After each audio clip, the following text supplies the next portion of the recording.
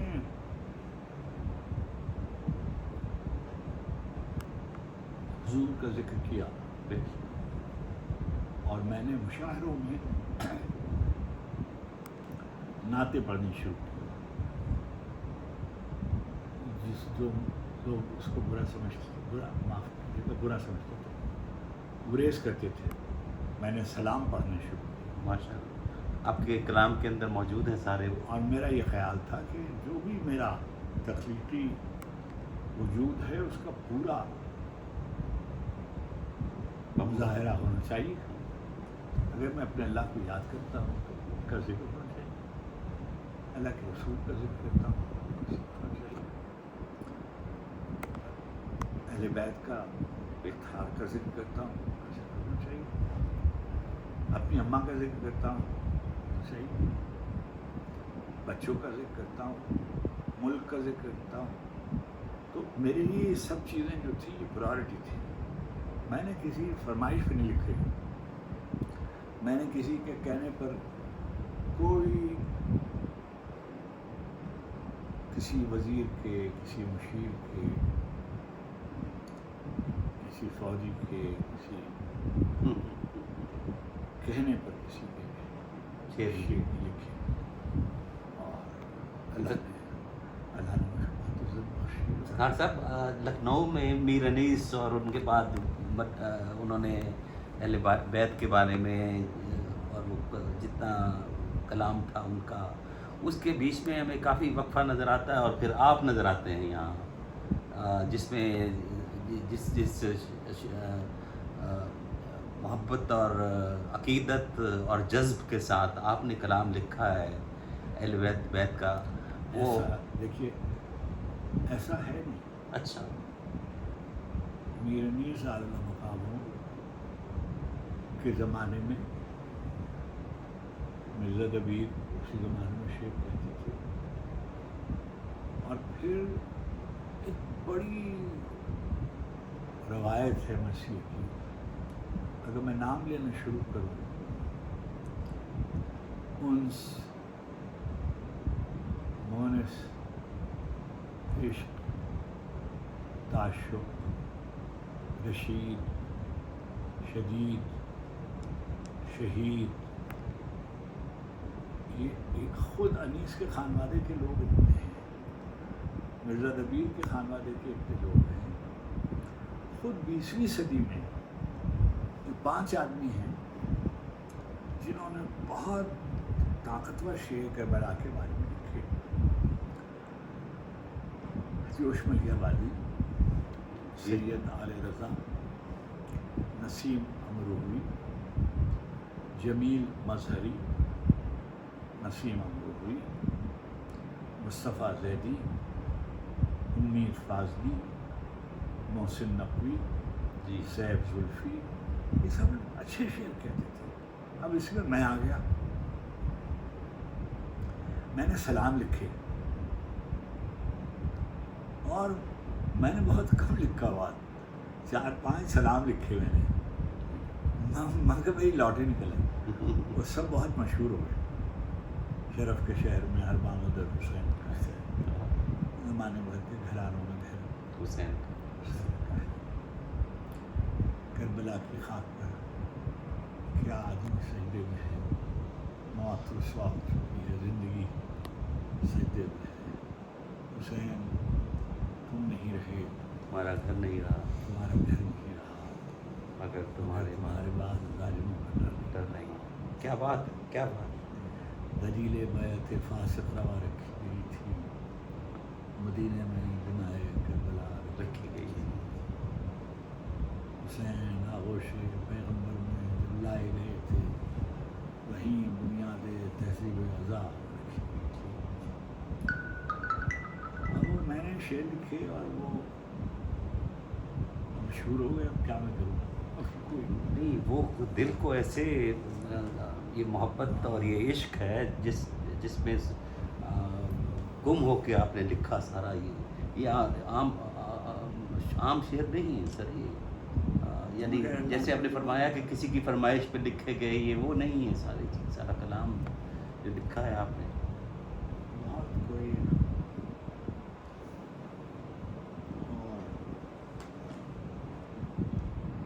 امیر المومنین کی منقبتیں ہیں اور جناب عباس کی شعر، اور مجھے کوئی اس کا بھی مجھ کو اندیشہ نہیں ہے کہ مجھے رد کر دیا جائے گا حلقوں کی طرف سے.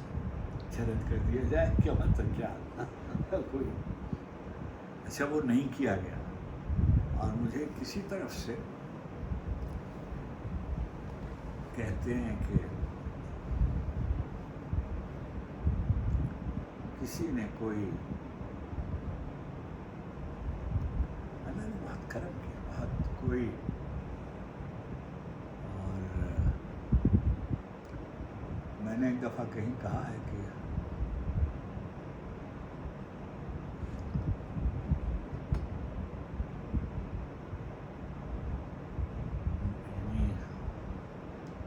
امام جعفر صادق نے فرمایا کہ جس کسی نے میرے جد کے بارے میں ایک شعر بھی لکھا، میں جنت میں اس کے لیے ایک گھر کا وعدہ کرتا ہوں. میں نے کہا میں تو پکا زمیندار ہوں اور میں تو بالکل. اچھا، دوسری بات یہ ہے کہ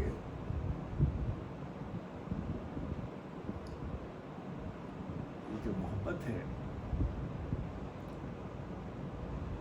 اس کے پیرامیٹرز بالکل اور ہیں. تنہائی میں بھی یاد آتے ہیں، مجمع میں بھی یاد آتے ہیں، خوشی کے موقع پہ بھی یاد آتے ہیں، تکلیف کے موقع پہ بھی یاد آتے ہیں. وہ یاد کرتے ہیں اور ان سے مدد مانگتے ہیں، ان کے وسیلے سے مدد مانگتے ہیں. اور میں نے کہیں لکھا ہوا ہے کہ کریم اپنے غلاموں کو وہ کبھی تنہا نہیں کرتے، کبھی رسوا نہیں کرتے. never happens کہ میں نے کوئی دعا مانگی ہو اور وہ رد ہوئی ہو. سبحان اللہ. میں مستجاب الدعوات میں لکھا ہوا ہے کہ میں کچھ کریموں کے باب نعمت سے منسلک ہوں، سو خود بخود ہو رہا ہے سب انتظام میرا.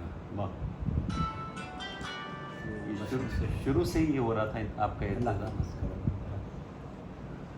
ایک چھوٹی سی